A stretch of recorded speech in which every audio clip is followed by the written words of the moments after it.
સૌથી પહેલા વાત કરવી છે અસલી અને નકલી પનીર વચ્ચેના તફાવતની, જે જાહેર કરાયો। એનાલોગ પનીરને લઈને મિલ્ક પ્રોડક્ટ્સ ઉત્પાદકોમાં ખુશી છે। ડેરી સંચાલક હરેશભાઈએ લાઈવ ડેમો કરીને ફરક સમજાવ્યો।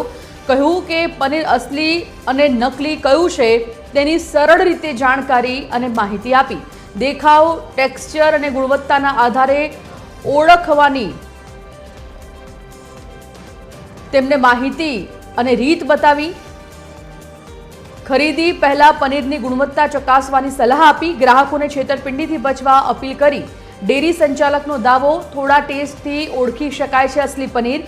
खाद्य सुरक्षाने लईने महत्वपूर्ण माहिती लोको सुधी पहोंचाडवानो प्रयास कर्यो।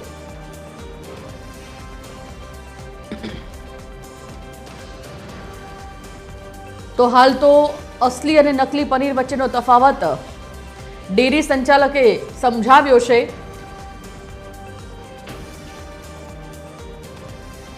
एनालॉग पनीर ने लई मिल्क प्रोडक्ट्स उत्पादकों में खुशी है। डेरी संचालक हरेशभाईए लाइव डेमो आपी अने असली नकली पनीर वच्चेनो तफावत समझाव्यो। तेमने सरल माहिती आपी छे। देखाव, टेक्सचर अने गुणवत्ताना आधारे ओळखवानी तेमने साची रीत बतावी छे। तो बजार में वेचाता पनीर ने कई रीते असली नकली में तफावत में ओळखवू तेनी साची रीत डेरी संचालके समझावी।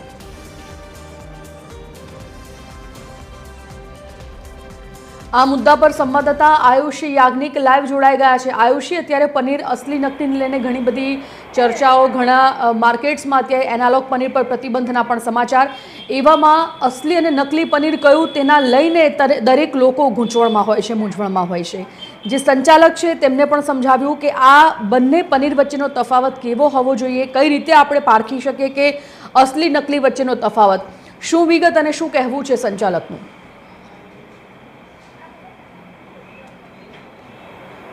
बिल्कुल संजीवनी, एनालॉग पनीर पर प्रतिबंध मुक्तानी साथे डेरी संचालको छे तेमां क्यांक खुशी पण जोवा मळी रही छे। कारण के जे लोको ओरिजिनल पनीर वेचता हता तेमना भाव वधारे होय तेने लईने ग्राहको पण क्यांक रकझक करता हता। लोकोना स्वाद साथे जे छेड़ा थता हता ते हवे नहीं थाय। आपणी साथे गोपी डेरी छे, खूब जाणीती डेरी छे, तेमना ओनर छे, तेमनी साथे वातचीत करीशुं। जे रीते आ एनालॉग पनीर पर प्रतिबंध मूकवामां આવ્યો, સૌપ્રથમ તો આપ આને કઈ રીતે જુઓ છો?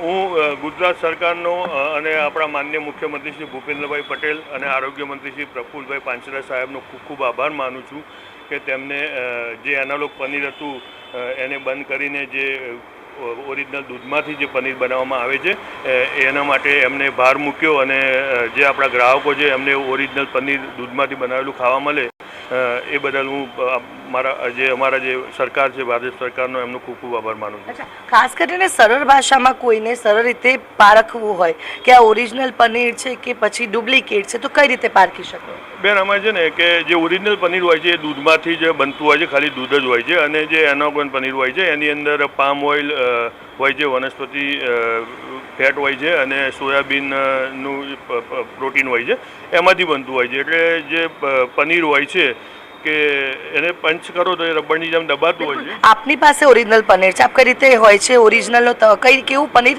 ઓરિજિનલ હોય છે ડેમો બતાવશો? દૂધમાંથી ઓરિજિનલ આપણે પનીર છે આપણું, તો એને આપણે એનો કલરમાં બી સોયાબીનનું કલર થોડો ડીમ હોય છે અને દૂધમાંથી બનાવેલું પનીર એકદમ આવું વ્હાઈટ હોય છે। અને એને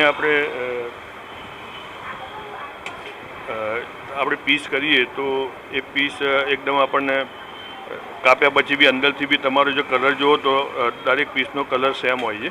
અને એને તમે આમ રીતે પાણીમાં નાખો તો ઓરિજિનલ પનીર હોય આવી રીતે અંદર પાણીમાં જતું રહે છે અને પેલું પનીર હોય એ ઉપર તરતું હોય છે।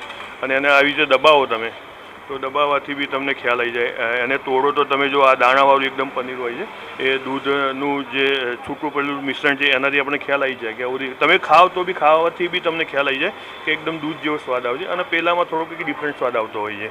બિલકુલ, જે ઓરિજિનલ પનીર છે માર્કેટમાં શું ભાવે વેચાતું હોય છે અને આને બનાવવાની પ્રોસિજર શું હોય છે? આમાં બેન જે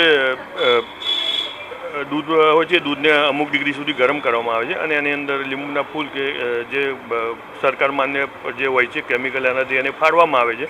પછી એને આવી રીતે કોઈ બી ફર્મ હોય એમાં પ્રેસ કરીને કપડામાં અને આ રીતનો પીસ બની જતો હોય છે।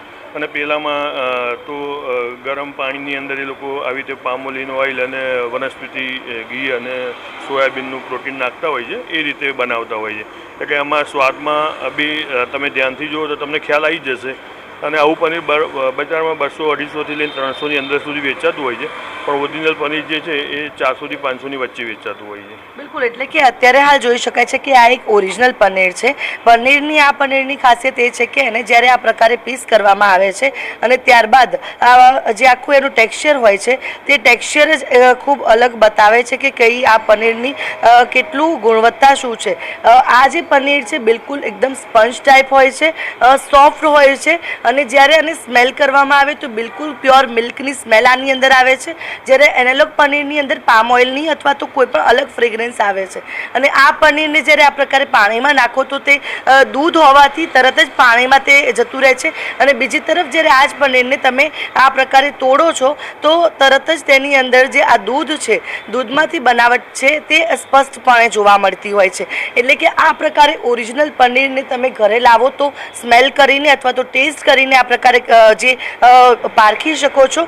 બંનેના ભાવની વચ્ચે ખૂબ તફાવત છે, જેથી કરીને વધુ પૈસા કમાવાની લાલચે ઘણા બધા વેપારીઓ, ઘણા બધા હોટેલ સંચાલકો આ ડુપ્લિકેટ પનીર જે છે તે રાખતા હોય છે અને મોટો નફો કમાવાની લાલચે લોકોના સ્વાસ્થ્ય સાથે છેડા કરતા હોય છે. કારણ કે એનાલોગ પનીરની અંદર જે કોઈ કેમિકલ યુઝ કરવામાં આવે છે, જે પામ ઓઇલ યુઝ કરવામાં આવે છે તે સ્વાસ્થ્ય માટે ખૂબ હાનિકારક છે. એટલે કે સરળ ભાષામાં કહીએ તો જો તમે પનીર ખરીદો છો તેને ચકાસણીને ખરીદો. જો કે હવે પ્રતિબંધ આવવાથી લોકોમાં એક પ્રકારની હાશકારો છે કે હવે તેમને ડુપ્લિકેટ નહીં પરંતુ ઓરિજિનલ પનીર જ આરોગવા મળશે. એટલે કે વેપારીઓમાં તો ખુશી છે, કારણ કે જ્યારે કોઈ વેપારી પાસે પનીરની ખરીદી કરવા માટે આવે અને પનીરનો ભાવ સાંભળે તો લાગે કે કદાચ આ વેપારી આપણને છેતરતું હશે. લોકો સરળતાથી નહોતા સમજતા કે ઓરિજિનલ પનીર ક્યાં મળે છે, કઈ રીતે મળે છે. એટલે કે લોકોમાં પણ જે એક પ્રકારનો ભય હતો કે ડુપ્લિકેટ કે ઓરિજિનલ તે પણ ક્યાંક હવે દૂર થઈ જશે. અને જો હજુ પણ ક્યાંય ડુપ્લિકેટ પનીર વેચાતા હશે તો જે રીતે આરોગ્ય મંત્રીએ જે કહ્યું છે કે કોઈ પણ વ્યક્તિ જો ડુપ્લિકેટ પનીર વેચતું હશે, બનાવટ કરતું હશે, કોઈ પણ ઉત્પાદન આ પ્રકારે ડુપ્લિકેટ થતું હશે તો તેને બક્ષવામાં નહીં આવે, કડકમાં કડક કાર્યવાહી થશે. એટલે કે આ પ્રતિબંધ છે તેને લોકો આવકારી રહ્યા છે. ધન્યવાદ આયુષી આ સમગ્ર જાણકારી માટે.